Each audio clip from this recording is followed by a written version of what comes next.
Hi, everybody. Look at this. Isn't this fabulous? Discover your destiny, past, present, and future. See your fortune. Woo! I got it at Michael's. Michael's. I love it. Even though I'm not a fortune teller, I love it. Yeah. Okay, so Kim is not here. I'm getting used to this. I don't know why. I guess maybe I didn't send her the link earlier, which I thought I did. But I'm hoping that I sent her a link again, and I'm hoping she'll be here in a few minutes. Really looking forward to talking to her today. Absolutely. I notice here also some lovers of the fall. That's me. I love the fall. Although today it's particularly raw and rainy here, and the dogs, I open the door for them to go out, and they're like, "Are you kidding me? I'm not going out there." So anyway, yeah, that was that much fun. So hi to everybody. Flowing butterfly kisses. Ron, Rochelle, Gina, Sherry. It's great to see you. Flowing. And I love pumpkin candles. Butterfly kisses. And Ginger Betty. And who else is here? Jennifer Blair. Thank you for coming by. I think maybe you're new, or I just didn't know. Anyway, welcome. If this is your first time. Kay Scarborough. Oh, you're going to get snow tonight, maybe? Oh, my God. Where are you? Are you like in Michigan or Minnesota or something? Oh, yeah. Louisiana, nights in the low 70s, days in the mid 80s. Woo! Hi, Purple Elephant. Hi. Wow. My goodness. Yeah. I turn off the heat in the RV during the day and just have like my little gas fireplace going so I can keep warm. Here comes Kim. And so anyway, ta-da! Hello. Apologies. I was waiting on some other thing. I don't know what I was on. So anyway, I'm glad you resent the thing again. No problem. Thank you. And welcome to the show. I've been wanting you on here for so long because everybody's asking for you. So here we are. Oh yeah. Oh yeah. I get a lot of people that say, get Kim on. She's great. And yes, the other day, I'm doing this series on resilience in fascism and COVID or plague. And Carol Lamb, who I'm sure you recognize the name, she, oh my God, Kim is such a positive person. She's very down to earth and wonderful when she does her readings. And yeah. Well, thank you. I know. It's always nice to know you're appreciated. It is. But now I've got a lot to live up to, I think. Oh, well, the pressure's on. Not on this show, though. We're just going ripping through. Yeah. Okay. I'm just saying hello to a few. Yep. Kay Scarborough says, we love our Kim. Hi. Yes. Yeah. The psychic dummy. How are you? Infinitely blessed. Very Libra lady. Oh, all these wonderful people are here, and I'm so happy. Well, yeah. Awesome. Well, good. At 2 p.m. on a Thursday. Who would know? Yeah. And Marlene, hi, and awesome. Ron, of course. Yeah. I have some great moderators here. So yeah, great. I know you do the same kind of thing, I guess.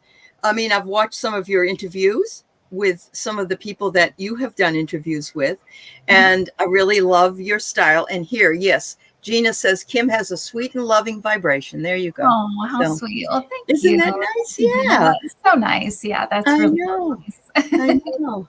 Thank you. So let's dig a little deeper. I usually ask people, some kind of questions like, when did you start and all that stuff. Have you always been a psychic? Well, as long as you can remember anyway, huh? If you know my channel, and right away I'm going to say I don't ever call myself a psychic. I always say that I'm intuitive. And intuitive. And there's nothing wrong with saying you're psychic, but I think that the reason that I kind of do that is because I think it's a more relatable word. I agree. I think a lot of people think, well, I've never had a psychic experience, but I've had an intuitive experience. I have intuition. Right. So I just think it's more relatable, but I don't think there's anything wrong with calling yourself psychic. No, I know. And your channel is Intuitiview. So of course that's intuition. And I agree with you. So, well, thank you, Marie. Thank you.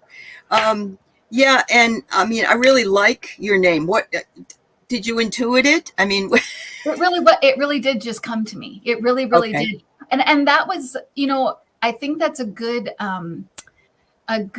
clue for anybody that's doing anything, is when things kind of start to kind of fall into place. It doesn't mean everything falls into place, but it just means little things kind of fall into place. You're kind of on the right track. You're on the flow. You're going somewhere. Yeah, you're in flow. Exactly. But as far as being always intuitive, as far as everyone else is also, all have these experiences where we know who's at the door before we open the door, or we know who's on the phone before we answer the phone. And for me, I feel like I'm a late bloomer because in some ways, because I grew up in a very, a dogmatic religion, very organized religion.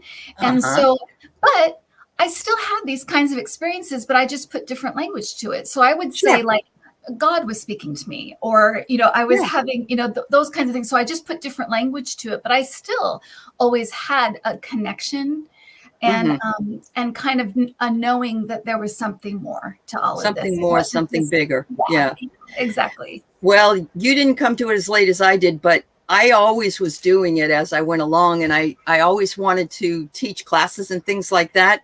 And for me, I didn't have what I would call a gift. Of course, I have my intuition, and I always follow it, my gut feelings. But I wasn't a card reader. I wasn't a medium or a psychic, and I'm like, I want to start this channel, and I want to, and that has developed into more in my own growth, I guess.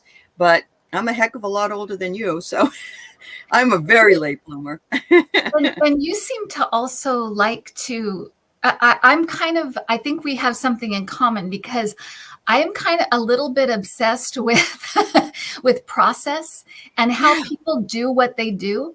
And that's why I like talking to other people, because I like hearing, like, how do you do what you do? Because everybody's going to be different.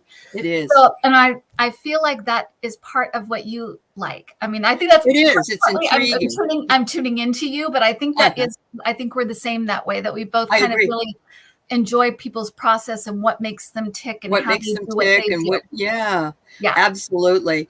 It's been a fascinating journey. But I think one of my, I tried for a long time to get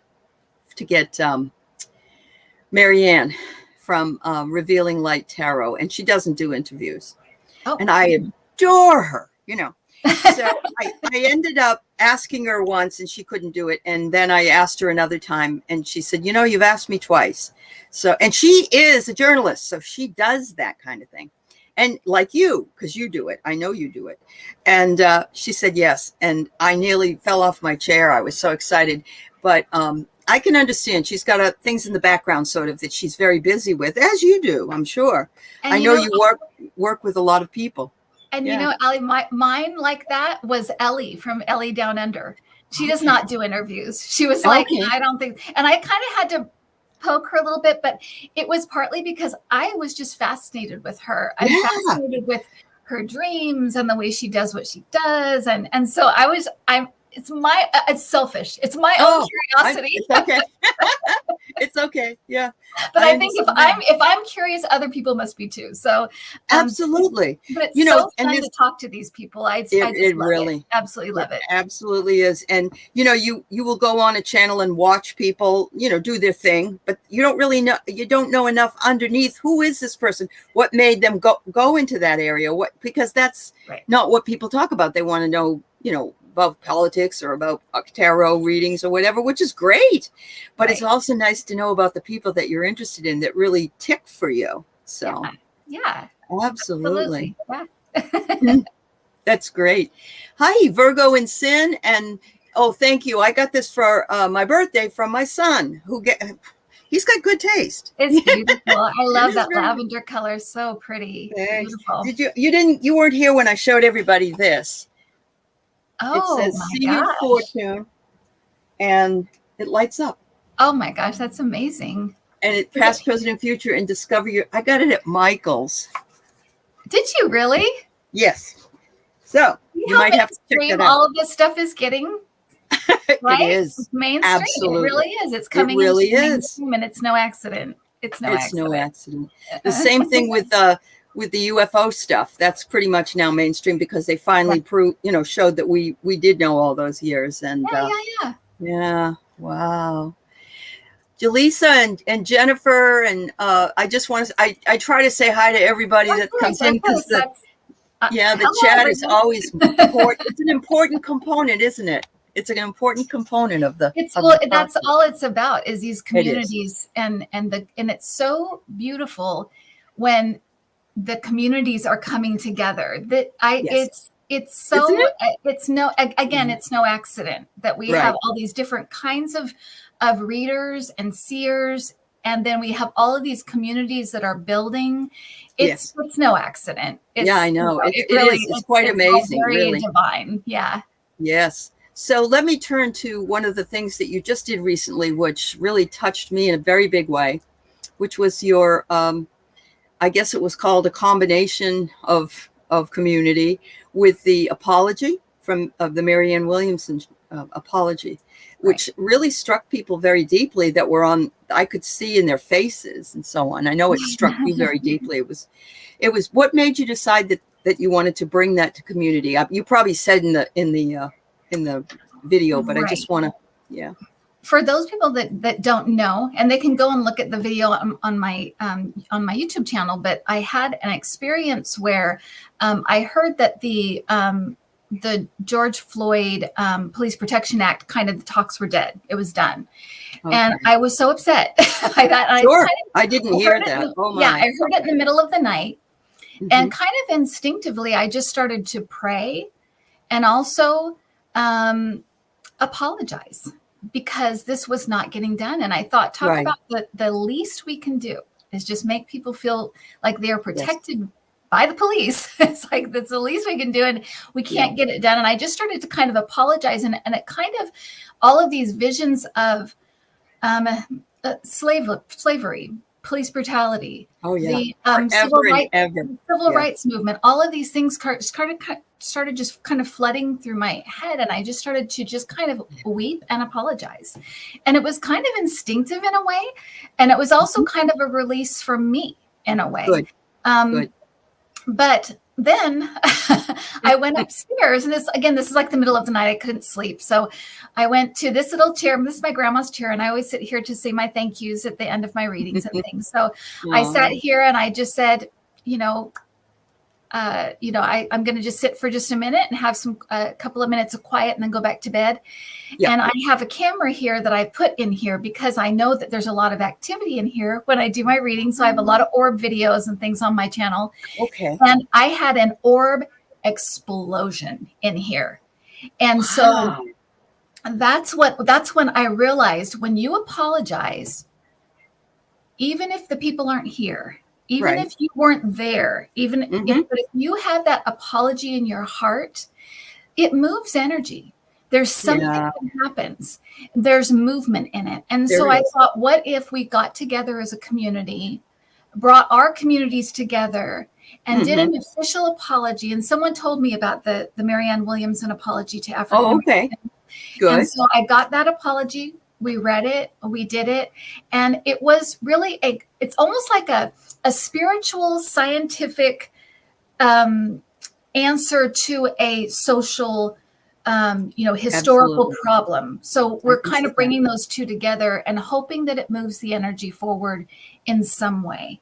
And it was awesome. I mean, it was, for me, it was life altering in some ways. Oh, You yeah. know, it was very much a change in my soul when I that experience. So I hope that it was for other people, and they can watch it if they want to and still take part in it. It doesn't matter if you were there live, you can still take part it's in it. Universal. It's timeless. The recording, just go ahead and listen to the prayer, and if your heart is in it, it will be heard. Absolutely. Face was there apparently, or watched it. It was amazing, she says. Oh, thank you. Yeah. Thank you. Okay, here's somebody else that wants to say what they think. It was touching for me. So touching. I'm sorry that your daughter passed from acts of racism. Oh my goodness. Oh my gosh. That's horrible. Oh, we send you lots of love, Jaleesa. Yeah. Jaleesa. I'm sorry. Jaleesa. Yeah, Jaleesa. That's just terrible. I'm so sorry. You know, I often, when if I teach a humanities class and we're talking about different enslavement groups, I always take time to almost apologize for being white. I know I don't need to do that. And I know my direct ancestors didn't do anything to hurt anybody. But the fact that others have, and that it's been an ongoing thing for so many decades and years and centuries, actually. I always feel like saying, you know, it's sometimes it's really hard to be a white person, because you feel like you just feel like, oh, I remember when they were going to give me whenever you apply for a job, they ask you your race, which is fine. They can't discriminate against you. But I do know they don't want all white people to be professors as part-time. They don't, they want, and I understand that they want the rainbow, basically. Right. So to be an old white lady, you know, I've been doing it a long time though. So, you know, that's been helpful. But I have a lot of students that are from international, China and other places, and Myanmar and India. But I just want everybody to feel a part of that community, if it's in a class, if it's here, whatever it is. And I'm so glad that you did that. That just was like it was painful, but yeah. And it was painful for everybody that was there, but I think it was very moving and very beautiful. It is painful. And you know, there is something in facing, and it's something we're doing as a country right now. We're having to uncover a lot of things that have been shoved under the rug, and we're having to kind of uncover it and look at it. And it is painful. It is painful, but that's the only way that that's the only way we're going to move forward and heal from it. It's the only way. It is. You have to move into. Say, yeah, this was wrong, and let's fix it going forward and say we're sorry. Can I just say to the woman who I'm sorry, is it Jaleesa? Jaleesa. I got a very clear image of your daughter with her grandmother. So I want to tell you that, and she's standing in front. The grandmother standing behind her with kind of her arms over her like this. So I just want you to know that. So I got a very clear image of that. So I just want you to know, that I can't like go in. It's almost like I can't release. You can't not tell you. Yeah. But I just want you to know that's the image that I got, and that that she's in the arms of a grandmother. So I just want you to know wonderful. That. Okay. Thank you. Yeah. Anytime you want to, I'm sure people would love to know. Okay. Kay Scarborough says it's the unearthing. Exactly. And I agree so much. And yeah, it is. That's exactly what it is. It's like we're modern day archaeologists, but we're unearthing something that needs to be reborn, rebirthed, whatever. Yeah. That's fabulous. Exactly. Yeah. And that is exactly what's happening, and it's got to happen. It's got to happen. Otherwise, we're not going to move from these things. And we see these things, right? Right now we're dealing with all this corruption, right? And the corruption's been there. It's been there the whole time, but it seems like it's just all rising to the surface now. And it's so we can face it and deal with it and get past. Yeah. Yep.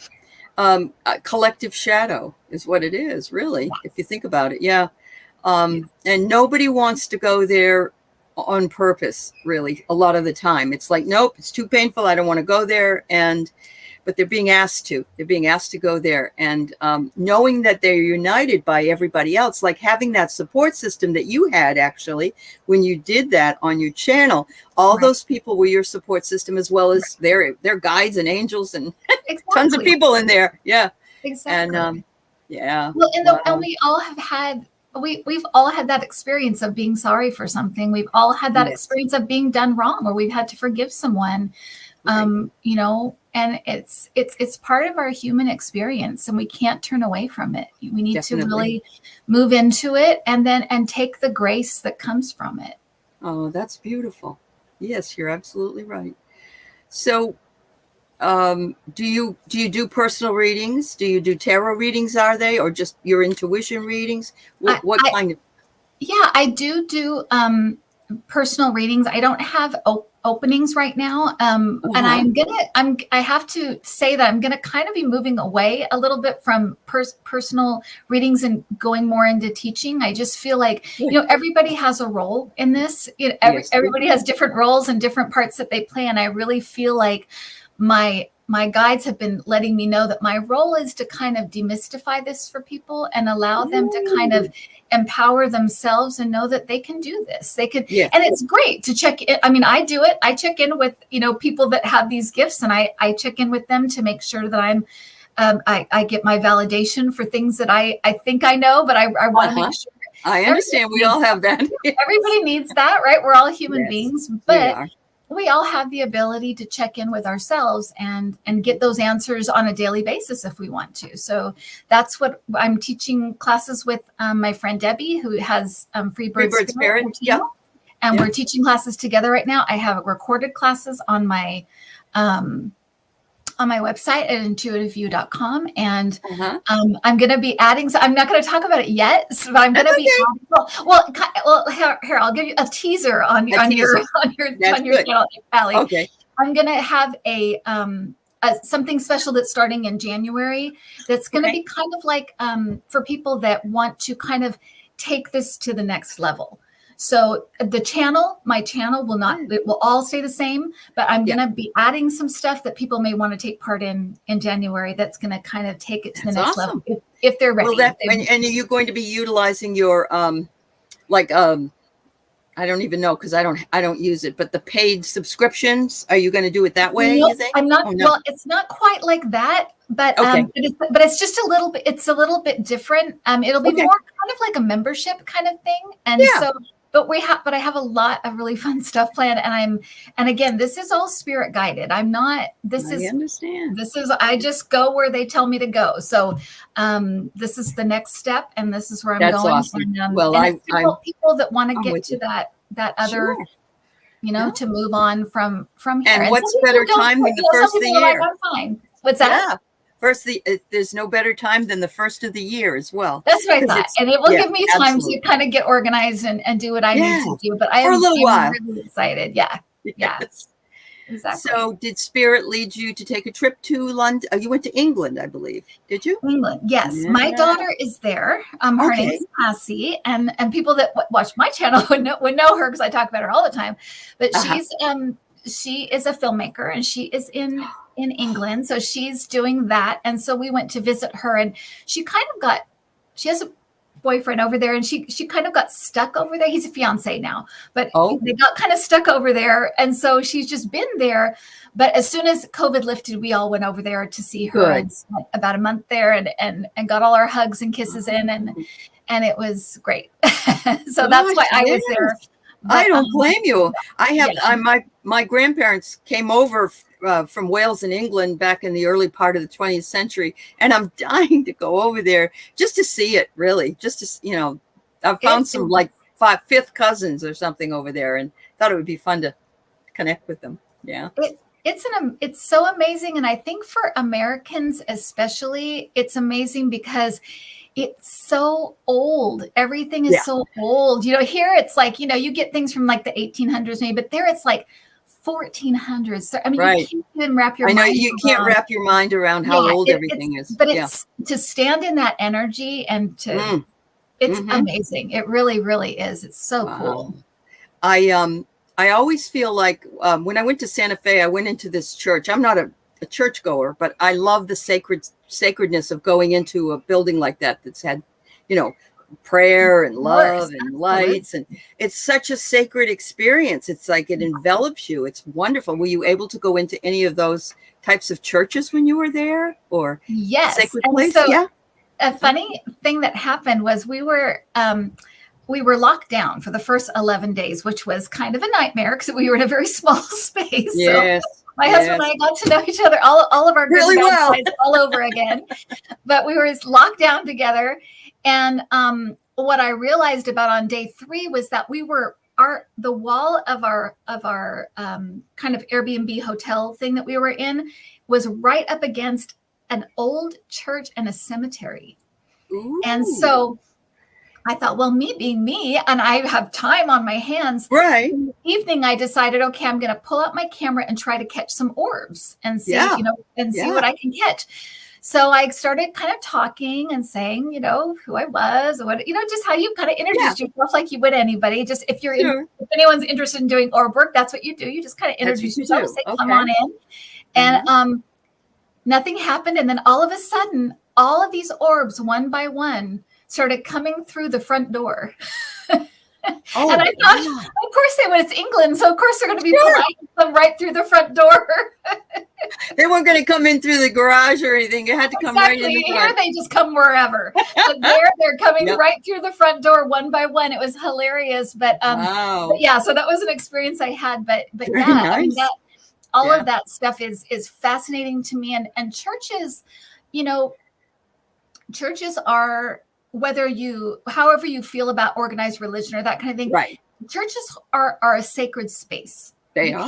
Even if people are in an organized religion, it's what's in their heart, and it's where they are at the time in their life. That's where they are spiritually, and it's fine. It's totally fine. We need these things for people that are beginning and starting to get those ideas and things. And so it should never be. I always think of it as if a college student would look down on a preschooler. Well, you don't do that. They're in preschool, so they're learning, and they'll be in college. They'll get there eventually. Yeah. Right. So it's not to we should never do that. It's just where they are, and but those places hold. They're sacred. They really they do are. Hold the sacredness. Whether you belong to the religion or not, or you wherever you are, that you go in and you feel that, because it's the intention of people when they walk into those places of that love in their heart they have for God, for Jesus, for Buddha, for it's whoever. You feel that. You feel that sacred space when you walk in, for sure. Oh, absolutely. I went into one in Santa Fe. Actually, it was on the road to Taos, and it was a place a lot of people were healed from the dirt, I guess, and they left their glasses there, and it's called Shimayo. And every time I have to stop there if I ever go back, because it's a little tiny church, and in Adobe or something, but it's just really awesome in there, and it just shows the power of sacred space.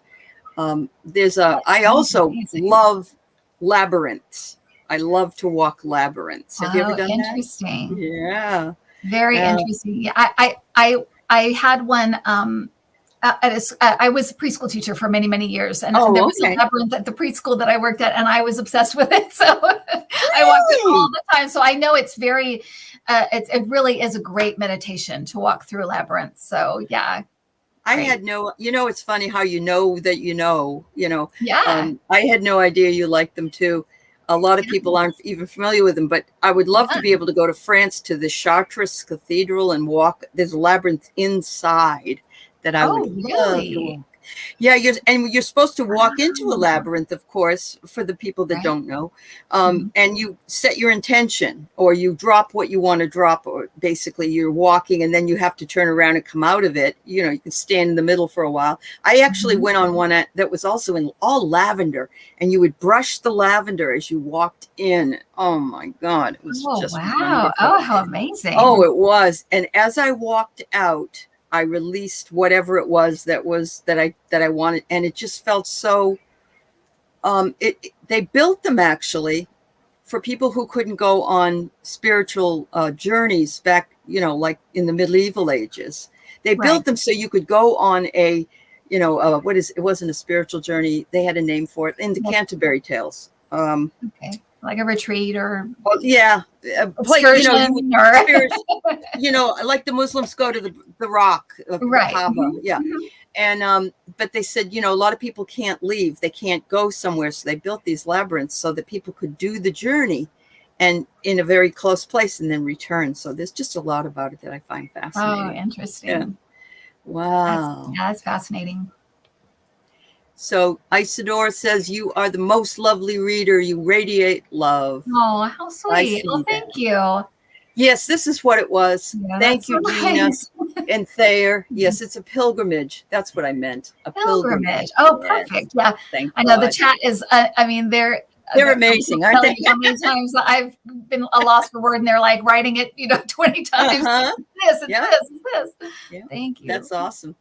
Faye said, we had orbs around my husband just before he got sick. I dusted, so I knew it wasn't that. Well, people always say it's dust, and you can tell the difference. You really can between a bug, an orb, and dust. I mean, come on. You really, really can. You can see it. Yeah. It's pretty funny. I remember my little Corgi dog. We had a light and we were watching television, the old-fashioned televisions, not the ones like wall on the wall. I remember. Yeah. You remember. And my dog is sitting there and we were watching a film or something and it wasn't an orb. It was definitely dust. And she was trying to bite it because she thought it was a real thing. Yeah. Kind of funny. That that night that I had the orb explosion, my dog was trying to chase him and bite him and stuff.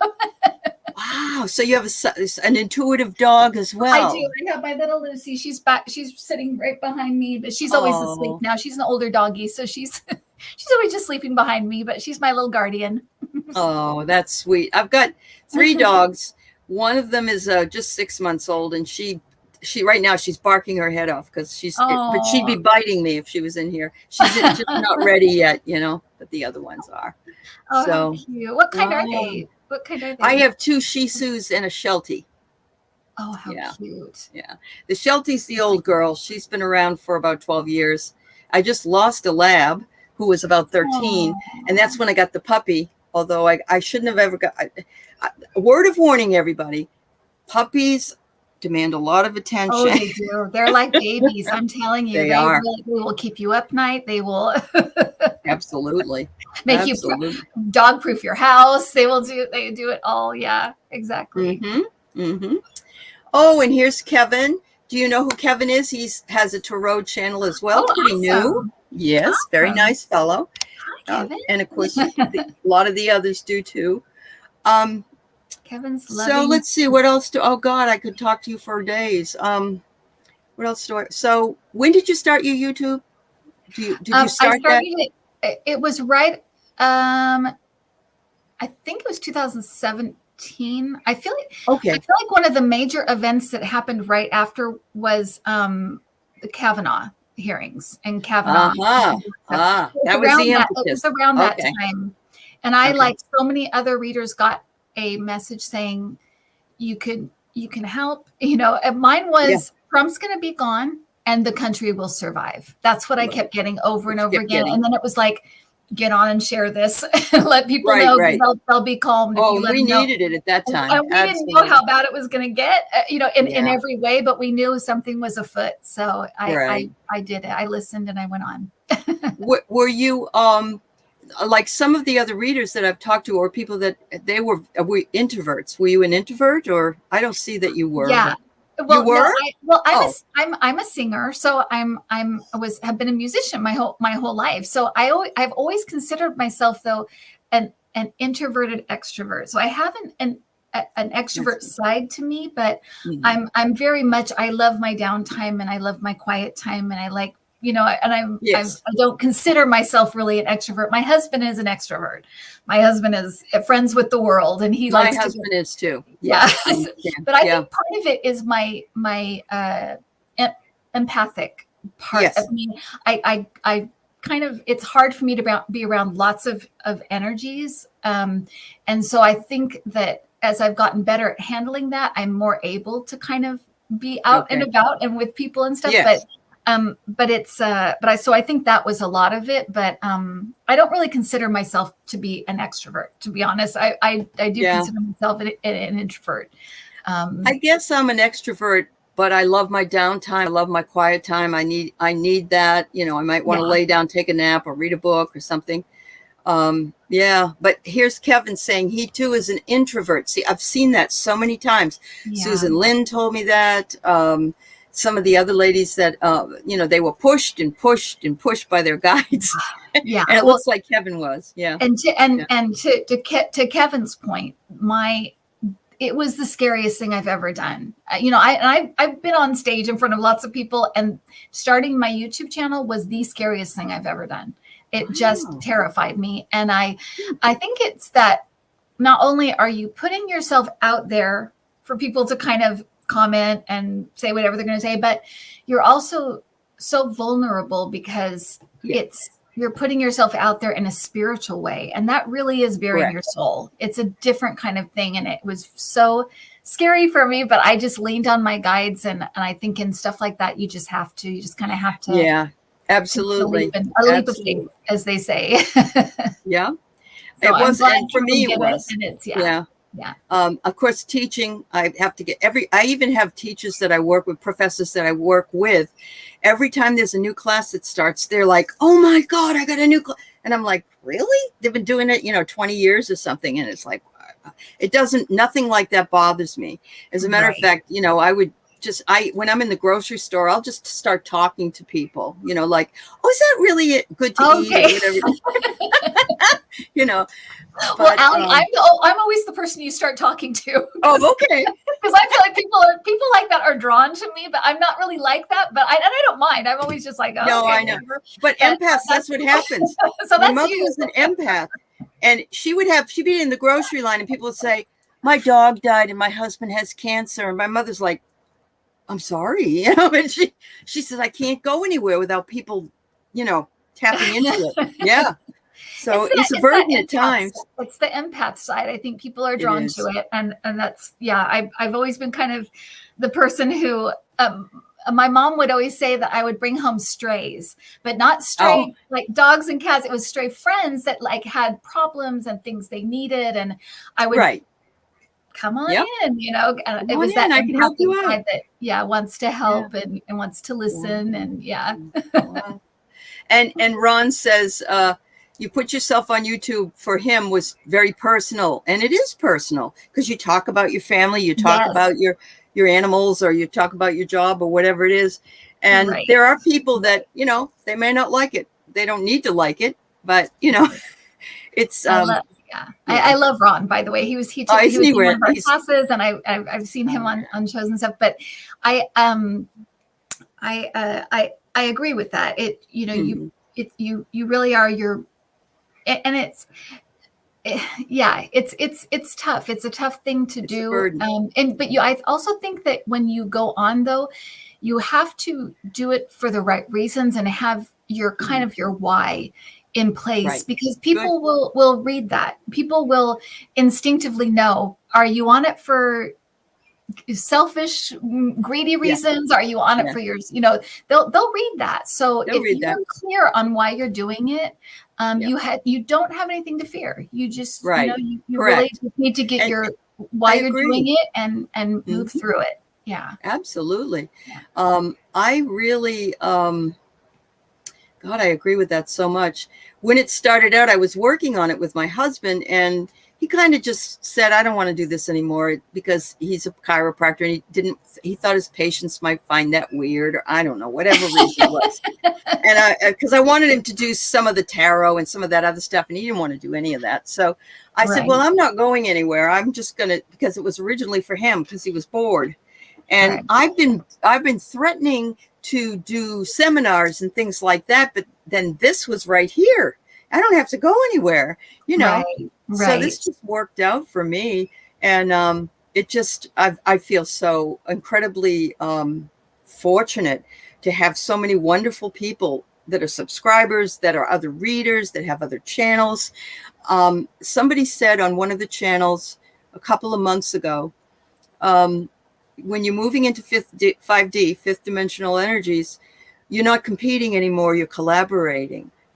And I thought, that's exactly what I see people doing. You know, you're not, it's not all about me and, oh, they got more people or whatever it is. And I'm finding that the people that I talk to are all that way. You know, they feel that way. So you can't think that if you really, you know, if you're, I find that if your channel grows organically, it's best for all. It's for best everybody. For you. It's best for them. It's best. It really, really is. If you just don't push it and just let it happen, let it go. I just feel like that is the way to go, because and I've always felt from day one, I felt like the right people, or the people that need me or need to hear what I have to say, find me. They'll find me. Exactly. Absolutely. And it's so true. It's so true. Wow. So yes, it must have been Kevin Lewis. Is he empath rising or empath uprising or something like that? Is that him, Kevin? Because I did hear it on his that channel. So and Kevin says amen, Kim. Yeah, it's very good. Wow. So do you want to do any couple of readings for people here? It's up to you. Yeah, I'm happy to do. I will say though that this format and doing like mini readings this way is it is like jumping into a roaring rapid to me, because the energy is just like whoosh, it just kind of takes you off. So I apologize in advance if I mess anything up.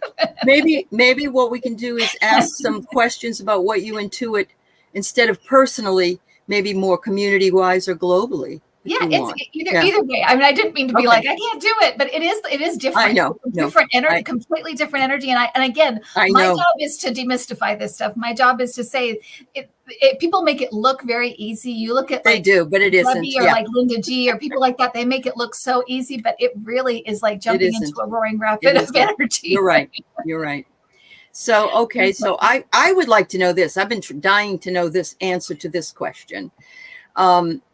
And politics is okay? Of course. Oh, yeah. Okay. That's okay. Some people don't read on politics. By politics. I feel a little removed from it now that I'm.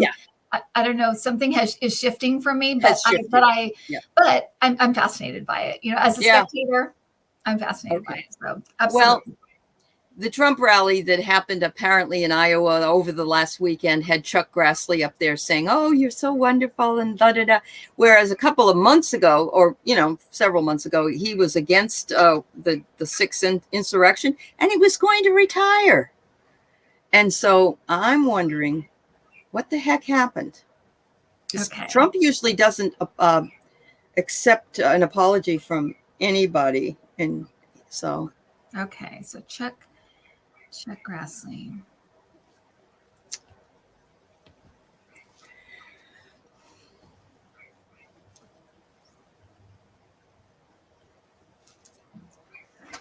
So I'm hearing something about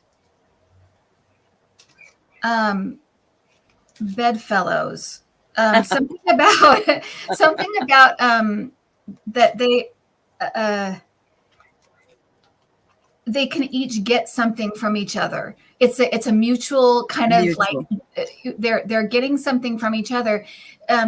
There's something with ChuckGrassley, I feel like he's doing it for somebody he knows. So I feel like there's somebody younger that he's trying to pull into the political game. And I also feel like there's some kind of money involved as well. Oh. So I feel like maybe somebody he knows or his son or grandson or something is running for something. And he's trying to pull like money for them.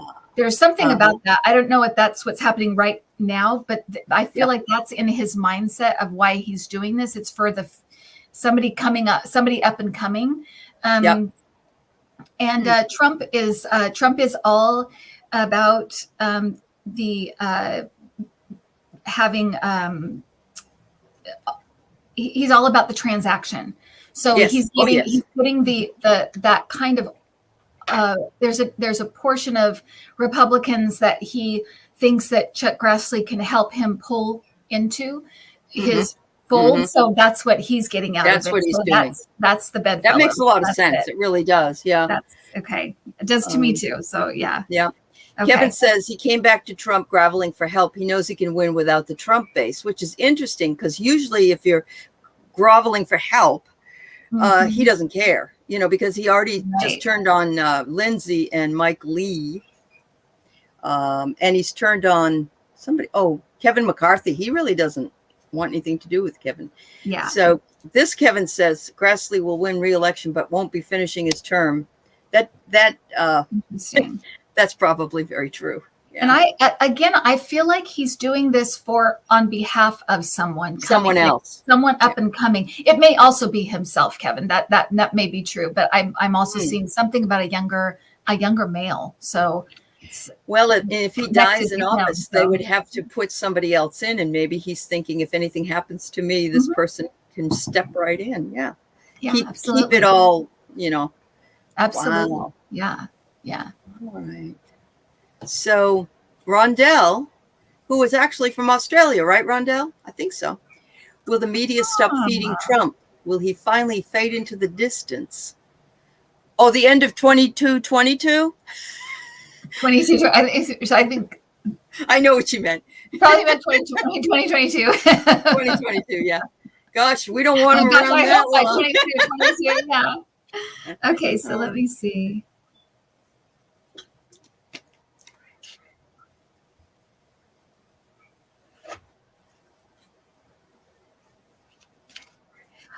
I'm hearing the end of an era, so I feel like they're gonna follow him to the bitter end. But I feel like part of it is kind of like wanting to see the end. I think there's a lot of people. He's made a lot of enemies. Yeah. Both inside and outside the press, and I feel like it's in a way it's kind of like one of those. Be careful what you wish for, right? Because Trump wanted all the attention on him. Yep. And as he declines and becomes a sadder and sadder case, he will have all of the eyes on him. Not for the reasons that he wants. He would like, but I feel like that is going to be what happens. That's and I think it's going to be a lesson for a lot of people, and including us, about watching. What are we watching? What are we looking for? Why are we watching this still? What are we getting out of it? I think it will bring up a lot of personal and collective questions for all of us. Yeah. When and don't get me wrong, I didn't watch this rally because I'm not that person. But when you see clips of the rally, that's really what the only thing that the man lives for is getting up and talk about somebody that's an extrovert. But he's also a pervert. Well, and it's also an extrovert in a way that it's not even that it's I want to do this rally because it's a lot of fun. It's I have to do it. To keep my ego propped up and in place because I don't have anything else. Yeah. There's nothing. I don't really have a wife anymore. My kids are all, Right. Well, and he doesn't have that spiritual core. He has no. He's completely lost touch with that. And that's the part of you that keeps you tethered in this world. And he doesn't have that. So he's constantly looking for that adoration somewhere. Where is it? Yeah. Right. Yeah, you can see that. I remember I don't know if you've read it, but it's a wonderful book, Man's Search for Meaning by Viktor Frankl, who was in a concentration camp, and how he said if you didn't have that spiritual or any belief system at all in anything beyond what was right here, that you wouldn't make it. He saw people dropping like flies if they, because they had nothing to believe in. And so, I don't know. I won't say he looks better than he did. He does look better than he did at the end of his presidency with regard, but that doesn't really mean anything, not in his case. Mm-hmm. So Edison thinks Grassley would want to select his replacement. Boy, I can see that. It's hard to give up that when you have that kind of ego and power, and for such a long time, it's very hard to give it up. So I think a lot of these people are going to have their hands in the mud for a while. They will. But boy, a lot of stuff coming out that should curl people's toes, but I don't think it will. You know, so the people that really need it to hear it won't really listen to it. So I think they will arrest Steve Bannon. They should never have taken him out of jail to begin with, but that's just me. I think you're spot on, Allie. I've always seen him going back to jail. I don't know if it will be for this particular thing, but I feel like there's a few like scandal things coming for him, so I do feel like he will end up back in kind of an OJ thing. It's kind of like, you didn't get him on this, but you'll get him on this. You get him on that, right? It's all over the place. You know, it's all over the place in his life. Makes sense. Yeah. The way that that OJ thing. Oh my God. Yes. Oh. All right. This is a great question that Gina asks. How do we develop our intuition?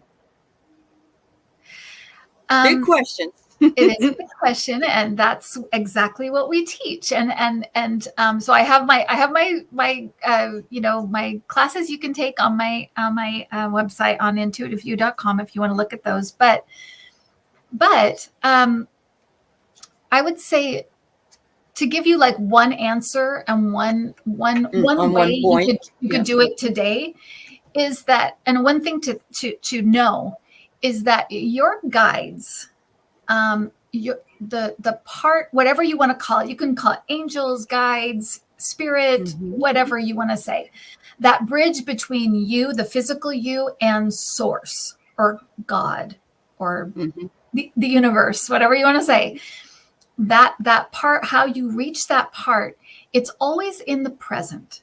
It's never in the past, and it's never in the future. That's right. So if you can find ways, that's why meditation works, because if you can find ways to be present, to be in the here and now, a labyrinth, that's a perfect way to stay present because you're right here, right now.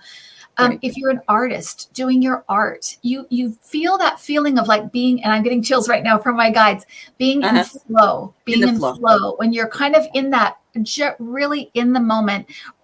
Physical stuff like rock climbing, where you have to be right there, present and aware and awake. That's where your guides are. Okay. So in that moment, that is where you're going to find your intuition. Okay. So that's a lot of times, like when you have a crisis, you've probably had this happen where you've had some kind of a crisis or some kind of surprise, and all of a sudden you feel completely calm. Have you ever had that happen before? Yes. You feel completely calm, and all of a sudden, everything you knew what to do, everything you know what to do, or you knew what to do, or all of a sudden you know what to do, that's your intuition. And it's because when you have that moment of crisis, you are present. You are so present. Sometimes it can be a little bit like, whoa, it can be a little bit disconcerting, but that's why, is because you're in the moment, you're reachable, you get the information, and it's there. And so if you can become present, and then ask for, guidance, help, whatever you're asking for, ask your questions that you want. That's where you're going to find it. That's really, really a great answer. And I know, because it is a huge thing. Right. If anytime you're in the past or the past, you're not in your mind. Right. You're in your mind. Right. You're not in spirit, and where your spirit lies. So just remember that. And it's a good place to start. It's a great place to start. It's funny too, when I was working to develop some of my psychic or intuitive abilities, whatever, and I have a long way to go, but I will sometimes get a hit that sounds ridiculous. And I'll say to I'll say to myself, oh no, it couldn't be that, because my mind got involved in it. And I really should have just taken that thing and let it go. And especially for my own, you know something, but you don't want to know what you know because it doesn't work out for you, because it isn't what you want. That's a hard thing. Right. It is really hard. And that's the human part of us. Even as a reader, that's what you're always fighting, because you'll go through a reading and you'll give all the information, and you'll get off the phone or off the reading and think, was that right? Was that right? Well, and what you have to do is say, in the moment, I knew it was right. Right. Because it's in that moment. It's in the moment. Once you get past that moment, your mind comes in and starts to undo everything. But when you're in that moment, that's where it is. It's where it is. had a customer come in when we were working at another place, and this person came in and said, "I'm sorry, I'm late with my payment," because they had to make a payment. But I was on my honeymoon. And he said, "Oh, how was Fiji?" And she said, "How did you know?" And he was joking. He was, but he went with it. And that's right. That's right. We're in Fiji. Yes. Isn't that crazy? It is crazy. It is crazy. Oh, good. Jean's here. I love Jean. She's wonderful. She's growing her own channel and everything, and she's doing really well. So, oh, great. Yes, there's a lot of people that are working on it, and the more people we have, it's fine. It's excellent. It's the best. We need them because, and the reason is because, and it's okay that that not every reader resonates with you. That's okay. It's to reach as many people as possible. So there's going to be readers. Right. I have my favorite readers. You're going to have readers that you really like and that resonate with you, and other ones that just don't. And that's okay because they're resonating with someone else. So it's okay. That's right. Okay. Absolutely. There's room for more. Always. Always. Exactly. So, Rochelle wonders where Bar might be. Behind bars? No. Yeah, I know where that's where he should be. Uh-huh. Okay, so William Barr, where are you? Hi, Flora. It's nice to see you.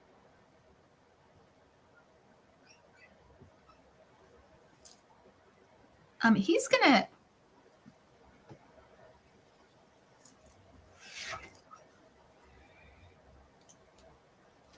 I was gonna say he's gonna testify, but I also felt like he's already talking. He's already sharing. Yeah, I bet he is. Information. So he's going to come out of the woodwork. He's going to come out of the woodwork. I feel like he's going to come out and testify.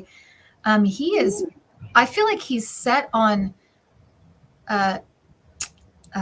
repairing his own image. So him repairing his own image, going, what history will think of him. So I feel like he's going to tread a line a little bit, but I feel like he is going to come out and kind of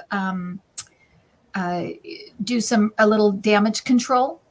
So he's going to come out, I feel like, and we'll be like, oh, good, he's testifying, whatever. But it's very self-serving to me. It feels very much like it's all. He is a self-serving person. Exactly. Of course, he's a big guy. When I think about him, I think of him what I would call belly button grazing. He's looking down.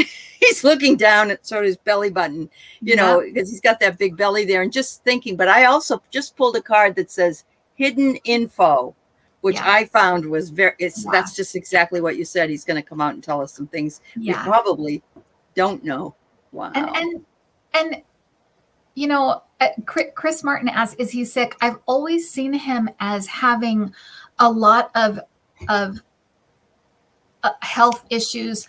I've always seen him having stomach problems, things like that, kind of intestinal problems, things like that. And I just feel like it has to do with the life he's lived. It really is a reflection of how he's been in his life and the way he's conducted his life. And it's all kind of part of that. Cause I always see him eating pills and eating, taking medication, drinking stuff, and trying to kind of Maalox. It would all be good if he would just come clean, and just be a nice person. It would probably all be cleared up overnight.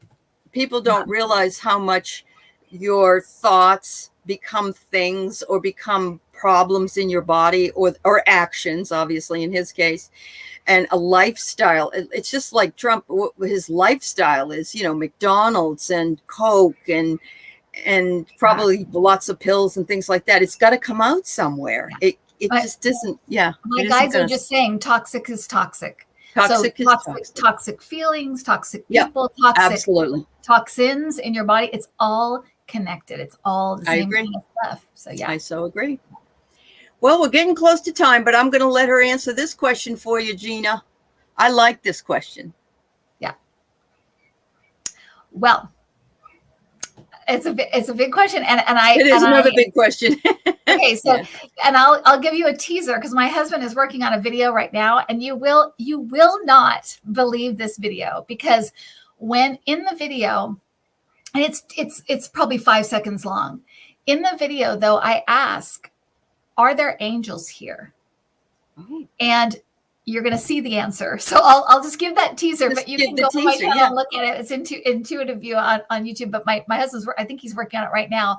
But so I think that depending on the way they move and the size and things, I think there are differences, but I think they're kind of both. I think they're, because I feel like I know that I've had family members and things like that come to me, and you can, if you do orb work, you can ask them, Dad, if this is you, can you show me a color? I've had them turn blue or turn red or turn pink. And so you can do that. So you can kind of, and because they're a consciousness, so you can talk to them. There's a whole video where I play high five with them, and they're going over my hand. I gotta go back and look at these videos. So, but they're a consciousness, so you can talk to them and ask them things, and they're not hiding from you. They're not trying to make it like, no, like you said, you talked about the 5D. That was the other thing I was going to tell you is when I'm doing this video that's coming up today, I was talking about the 5D, and I was asking the question, are there angels here? Meaning like the 5D kind of coming into the 3D, and we're moving into this. Are there angels here? And that was the visual answer that I got, and you won't believe your eyes. But it's both. I think it's both family members, and it's for you to kind of discover and decide on your own. When you sit in the room or whatever, ask. We don't trust ourselves. I think that's part of what we really need to learn is that, yes, it's okay to ask for validation on things, but begin to trust yourself and your feelings and how you intuit something in a different way that you might have intuited before. And they are not hiding from you. If you start talking to your guides and your angels and you start asking questions, you're going to get the answers. They're going to get the answer to you somehow, whether it's visually or through a commercial or through a song. You just have to be alert to it. So Andrea says her friend's child plays with them and she was giggling. My friend took pictures and saw them playing. Isn't that awesome? They have an energy, and it is a very playful, fun, joyful energy. Fun, joyful energy. It's not no fear. Scary it's not scary. No, not at all. It always feels like joy and fun and kind of electric, kind of enthusiasm, excitement. Yeah, you can see me. Karen is guessing your angel light went on. I guess you have a light that's I have an angel. Yes, I have an angel light that it seems to only go on when I'm doing my live Thursday night things. It's just kind of a joke. I feel like it's a joke that my guides kind of are like, this is funny.